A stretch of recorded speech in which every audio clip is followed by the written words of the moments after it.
نحمده ونصلي على رسوله الكريم اما بعد فاعوذ بالله من الشيطان الرجيم بسم الله الرحمن الرحيم یقیناً ہر جان کو، ہر انسان کو موت آنی ہے۔ قبر کے بعد جنت اور دوزخ کا ملنا ضروری ہے۔ حساب و کتاب کے بعد جنتی اور دوزخی کی قبر کیسے ہوگی، کیا سوال کیے جائیں گے؟ یقیناً ہر مسلمان کو، ہر جان کو موت کا ذائقہ چکھنا ہے۔ کل نفس ذائقۃ الموت۔ قبر میں منکر نکیر آتے ہیں سوال کرنے کے لیے۔ سب انسانوں کے پاس ہے سوائے انبیاء کرام کے۔ مردے میں روح ڈالی جاتی ہے۔ منکر نکیر ان سے سوال کرتے ہیں، امتحان لیتے ہیں کہ وہ کس دین پر تھا۔ مردے کو اٹھا کر بٹھا دیتے ہیں، سوال کرتے ہیں۔ جب وہ سوال دے چکا بلا تکلف اس کی روح کھینچ لیتے ہیں۔ ہمارا بھی یہ ایمان ہے کہ مردے کے پاس جب کوئی زیارت کو آتا ہے تو وہ اس کو پہچانتا ہے۔ جمعے کے دن طلوع فجر کے بعد سورج نکلنے سے پہلے یہ شناخت بہت زیادہ قوی ہو جاتی ہے۔ قبر کے عذاب اور دباؤ کو گناہ گاروں کو اور کافروں کے لیے ماننا واجب ہے، اور اطاعت گزار ایماندار لوگ کے قبر میں راحت پر ایمان رکھنا لازم ہے۔ وہ قبر کے عذاب ثواب منکر نکیر کے سوالات کو نہیں مانتے۔ اہل سنت کے قول کا ثبوت اس آیت سے ہوتا ہے۔ اللہ تبارک و تعالیٰ ارشاد فرماتے ہیں، اے اہل ایمان کو اللہ مضبوط بات پر قائم رکھتا ہے، دنیاوی زندگی میں بھی اور آخرت میں بھی۔ اس کی تفسیر کچھ یوں ہوگی کہ دنیاوی زندگی سے مراد وقت انتقال ہے، اور آخری زندگی سے مراد قبر کے اندر منکر نکیر کے سوالات کا جواب ہے۔ حضور نور مجسم شاہ بنی آدم صلی اللہ تعالی علیہ وسلم نے فرمایا، جب تم میں سے کوئی آدمی قبر میں دفن کر دیا جاتا ہے تو اس کے پاس دو کالے نیلی آنکھوں والے فرشتے آتے ہیں، ایک کو منکر دوسرے کو نکیر کہا جاتا ہے۔ دونوں کہتے ہیں اس شخص سے، یعنی محمد رسول اللہ صلی اللہ علیہ وسلم کے متعلق کیا کہتا ہے؟ مرد وہ مردہ جو کہتا ہے دنیا میں کہتا تھا وہی جواب دے گا جو دنیا میں کہتا تھا۔ اگر مومن ہے تو اس کو کہتا ہوگا اللہ کے بندے ہیں اور اللہ کے رسول ہیں، اشہد ان لا الہ الا اللہ واشہد ان محمد رسول اللہ۔ فرشتے کہتے ہیں ہم نے پہلے سے ہی جان چکے تھے کہ تو یہی کہے گا۔ اگر وہ جواب نہ دے پائے تو وہ یہ کہتے ہیں کہ ہم پہلے ہی جان چکے تھے کہ تو یہی کہے گا۔ پھر اس کے لیے قبر کے اندر 70 ہاتھ لمبی، 70 ہاتھ لمبی، 70 ہاتھ چوڑائی یا 70 دستر یعنی 4900 مربع ہاتھ کی کشائش کر دی جاتی ہے۔ اگر وہ سوالات کے جواب صحیح دے پایا اور اس کی قبر میں روشنی کر دی جاتی ہے، اس کے بعد اسے کہا جاتا ہے سو جا۔ وہ کہتا ہے مجھے چھوڑو، میں اپنے گھر والوں کے پاس جانا چاہتا ہوں۔ جواب دیا جائے گا دلہن کی طرح، دولہے کی طرح سو جا، جس کو وہی بیدار کرتا ہے جو گھر والوں میں اس کو سب سے پیارا ہوتا ہے۔ چنانچہ وہ سو جائے گا یہاں تک کہ اللہ اس کے خواب گاہ سے اٹھائے گا، اور اگر وہ منافق ہے تو کہتا ہے میں نہیں جانتا، جو کچھ لوگ کہتے تھے سنتا تھا وہی میں کہہ دیتا ہوں۔ فرشتے کہتے ہیں ہم تو پہلے جانتے تھے کہ تو ایسا کہے گا۔ اس کے بعد زمین سے کہا جاتا ہے اس کو دبا، مل جا۔ زمین اس کو دبا کر ایسے مل جاتی ہے کہ ادھر ادھر کی پسلیاں ایک دوسرے میں پیوست ہو جاتی ہیں، جیسے اگر ہم ایک دوسرے دوسرے ہاتھ میں اپنی انگلیاں پیوست کرتے ہیں، انگلیاں ایک دوسرے کے ہاتھ میں ڈالیں تو پیوست ہو جاتی ہیں، اسی طرح وہ برابر اسی عذاب میں رہے گا یہاں تک کہ اللہ اس کو اس کے خوابگاہ سے اٹھائے گا۔ عطا بن یسار کی روایت سے بھی لوگوں نے تمسک کیا جس میں آیا ہے کہ رسول اللہ صلی اللہ علیہ وسلم نے فرمایا عمر اس وقت تیرا کیا حال ہوگا جب تیرے لیے 3 ہاتھ ایک بالش لمبی اور ایک ہاتھ ایک بالش چوڑی زمین درست کر دی جائے گی، پھر تیرے گھر والے تیری جانب رخ کریں گے اور غسل دیا جائے گا، کفن پہنایا جائے گا، خوشبو لگائی جائے گی، اٹھائے جائیں گے، زمین میں دبا کر اوپر سے مٹی ڈال دی جائے گی، لوٹ آئیں گے، پھر تیرے پاس قبر میں سوالات کرنے والے منکر نکیر آئیں گے جن کی آواز تباہ کن کڑک ہوگی اور آنکھیں چندھیا دینے والی بجلی کی طرح ہوں گی، بال لٹکائے ہوئے ہوں گے، تجھے گھبرا کر ڈرائیں گے اور کہیں گے تیرا رب کون ہے، تیرا دین کیا ہے؟ حضرت عمر نے عرض کیا یا رسول اللہ کیا جو دل میرے پاس آج ہے کیا وہی دل اس وقت بھی ہوگا؟ فرمایا ہاں۔ حضرت عمر نے عرض کیے تو میں ان سے نمٹ لوں گا، یہ حدیث ثبوت اور نص ہے، اس بات کی روح دوبارہ بدن میں ڈال دی جائے گی، کیونکہ حضرت سیدنا عمر جب کہا تھا کہ میرے ہاتھ میں دل میں ہوگا تو حضور اقدس صلی اللہ علیہ وسلم نے فرمایا ہاں۔ حضرت منہال بن عمر حضرت برا بن عازب کہتے ہیں کہ ہم رسول اللہ صلی اللہ علیہ وسلم کے ساتھ تھے، ایک انصاری کے جنازے میں گئے، قبر میں پہنچے تو اس وقت تک لحد تیار کی جا رہی تھی، حضور صلی اللہ علیہ وسلم بیٹھ گئے، ہم بھی ارد گرد بیٹھ گئے، حضور صلی اللہ علیہ وسلم کی ہیبت ہم ایسے بے حس حرکت بیٹھے کہ گویا ہمارے سر پر پرندے بیٹھ جائیں۔ حضور صلی اللہ علیہ وسلم اپنے ہاتھ کی لکڑی سے زمین کرینے لگے، پھر سر اٹھا کر 2 یا 3 بار فرمایا میں عذاب قبر سے اللہ کی پناہ مانگتا ہوں، پھر فرمایا جب مومن بندہ آخرت کی طرف منہ کیے دنیا سے قطع تعلق کی حالت میں ہوتا ہے تو گورے رنگ کے فرشتے اس پر اترتے ہیں اور ان کے چہرے آفتاب کی مثل ہوتے ہیں، ان کے بعد جنت کا کفن ہوتا ہے، جنت کی خوشبو ہوتی ہے، یہ فرشتے اس مومن سے بقد انتہا نگاہ اصلے پر بیٹھے، ان کے بعد مومن کا فرشتہ اس کے سرہانے بیٹھ کر کہتا ہے کہ اے چین والے پاکیزہ نفس باہر نکل آ، اللہ کی دی ہوئی مغفرت اور خوشنودی کی طرف آ۔ اس طرح بہ کر باہر آ جاتی ہے جیسے پانی کی بوند برتن پھوٹ کر بہ نکل آتی ہے، فوراً فرشتے اس کو لے لیتے ہیں اور پل بھر ملک الموت کے ہاتھ میں انہیں چھوڑ دیتے ہیں اور لے کر کسی قسمت والے کفن اور خوشبو میں لپیٹ دیتے ہیں، اور مشکل سے زیادہ پکیزہ خوشبو سے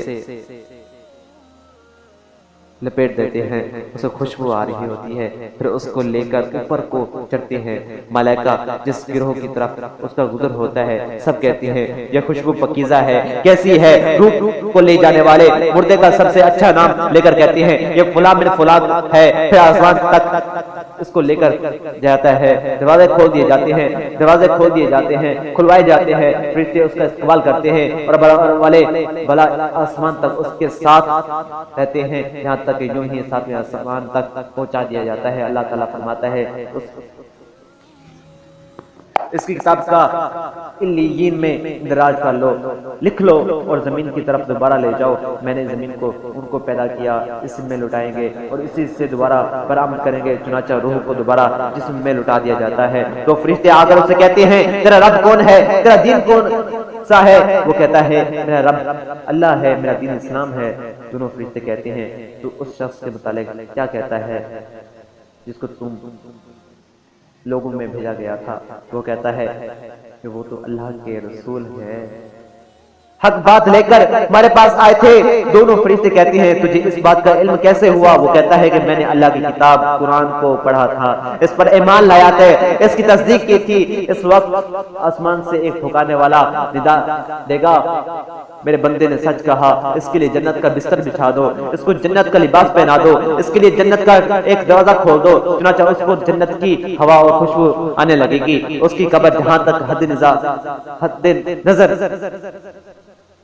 وسیع ہو جائے گی، کھول دی جائے گی۔ چنانچہ ایک خوبصورت مہکتی ہوئی خوشبو والا آدمی اس کے پاس آ کر کہتا ہے اس مسرت آفرین چیز کی تجھے بشارت ہو، یہ وہی دن ہے جس کا تجھ سے وعدہ کیا گیا تھا۔ وہ کہتا ہے تو کون ہے؟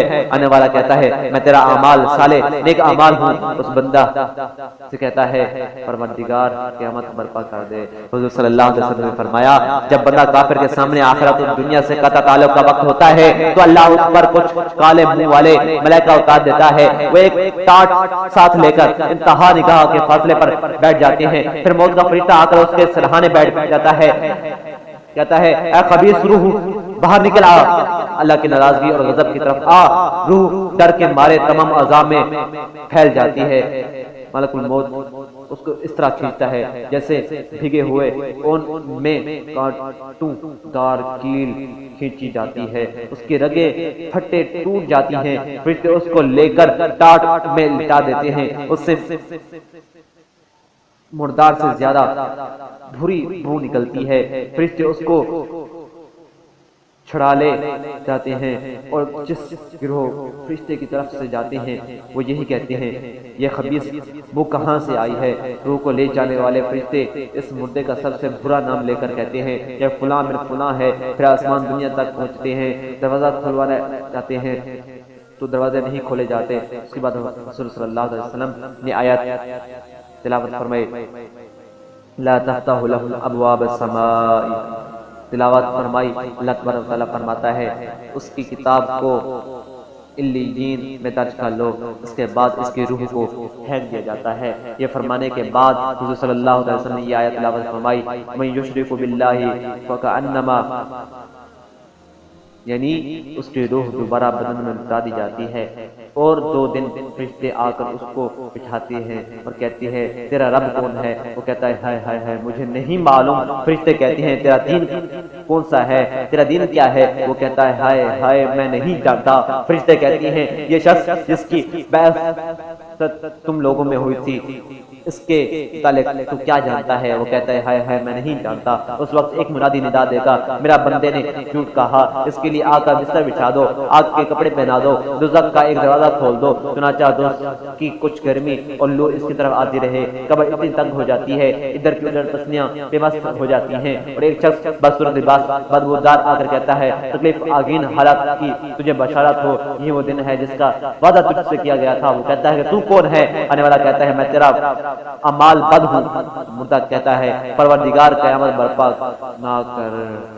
حضرت عبداللہ بن عمر کا قول ہے جب مومن کو قبر میں رکھ دیا جاتا ہے تو اس کی قبر 70 ہاتھ لمبی 70 ہاتھ چوڑی اور اس پر پھول بکھرے جاتے ہیں اور جنت کے ریشمی کپڑوں سے اس پر پردہ ڈال دیا جاتا ہے۔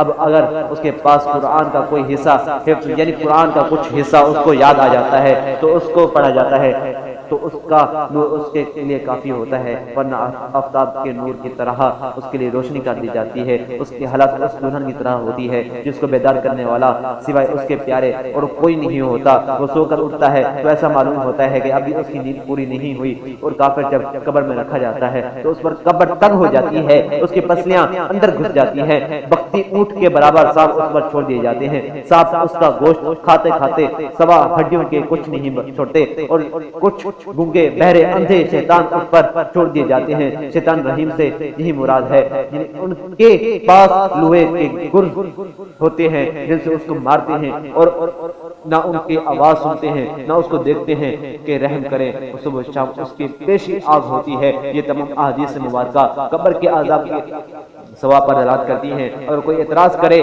کہ جس شخص کو سولی دے دی گئی اور درندے پرندے اس کا گوشت کھا لیے گئے یا جل گیا ڈوب گیا، درندے نے اسے پھاڑ چھیڑ دیا، اس کا کیا ہوگا؟ جواب میں کہہ جائے گا رسول اللہ صلی اللہ علیہ وسلم نے عذاب قبر کا ذکر فرمایا، اور مسئلہ کی بنا پر اس رواج پر ہے کہ لوگ مردوں کو قبر میں دفن کیا جائے، لیکن اگر مردہ کسی غیر معمولی نادر ترین حالت کا ہو تو ناممکن نہیں کہ اللہ اس کی روح کو زمین کی طرف لوٹا دے اور اس کو دبا دیا جائے تو اس سے سوال کیا جائے اور تکلیف یا راحت اس کو پہنچائی جائے، جیسا کہ کافروں کی روحوں کو روزانہ 2 بار شام اور صبح آگ پر پیش کیا جاتا ہے۔ قیامت تک یہی حال ہوتا رہتا ہے، پھر مائع اجسام ان کو دوزخ میں ڈال دیا جائے گا۔ اللہ نے خود ارشاد فرمایا صبح و شام ان کی آگ پر پیشی ہوتی ہے اور قیامت کے دن حکم ہوگا آل فرعون کو سخت ترین عذاب میں داخل کرو۔ ہمارا یہ عقیدہ ہے کہ شہیدوں اور مومنوں کی روحیں سبز پرندوں کے پیٹوں میں ہوتی ہیں اور جنت میں وہ آزاد پھرتے ہیں اور عرش کے نیچے نور کی قندیلوں میں لوٹ کر ٹھکانہ پکڑتے ہیں، پھر دوسرے سر پھونکتے ہیں، وہ جسموں میں داخل ہو کر قیامت کے دن پیشی اور حساب کے لیے زمین کی طرف آئیں گے۔ حضرت ابن عباس کی روایت سے ہے، حضرت نور مجسم شاہ مدینہ صلی اللہ علیہ وسلم نے فرمایا جب تمہارے بھائی آہد میں شہید ہو گئے تو ان کے روحوں کو اللہ تبارک و تعالیٰ نے سبز پرندوں کے پیٹوں میں داخل کر دیا، وہ جنت میں آزاد پھرتے ہیں، عرش کے سائے میں سونے کی قندیلوں میں ٹھکانہ پڑتے ہیں۔ جب انہیں اپنے کھانے اور آرام گاہوں کی پاکیزگی پائی تو کہنے لگے ہمارے بھائیوں کو کوئی اطلاع دے کہ ہم جنت میں زندہ ہیں، ہم کو رزق دیا جاتا ہے۔ بس ان کو بھی جہاد سے گریز اور جنگ سے اعتراض نہ کرنا چاہیے۔ اللہ تعالیٰ نے فرمایا اور وہ بڑا سچا ہے کہ میں ان کو یہ اطلاع پہنچا دوں۔ چنانچہ اللہ تعالیٰ قرآن پاک میں ارشاد فرماتے ہیں جو لوگ راہ خدا میں مارے گئے ان کو مردہ نہ خیال کرو بلکہ وہ اپنے رب کے پاس زندہ ہیں، ان کو رزق دیا جاتا ہے جو کچھ اللہ اور اس کے اپنے فضل سے عطا کیا ہے اور اس پر خوش ہوتے ہیں۔ اللہ سے دعا ہے کہ ہمیں اللہ تبارک و تعالیٰ قبر کے عذاب سے محفوظ فرمائے اور جنت میں اللہ تعالیٰ مقام عطا فرمائے اور ہماری قبر کو تحت نکاح نصیب فرمائے۔ وآخر دعواہم الحمدللہ رب العالمین۔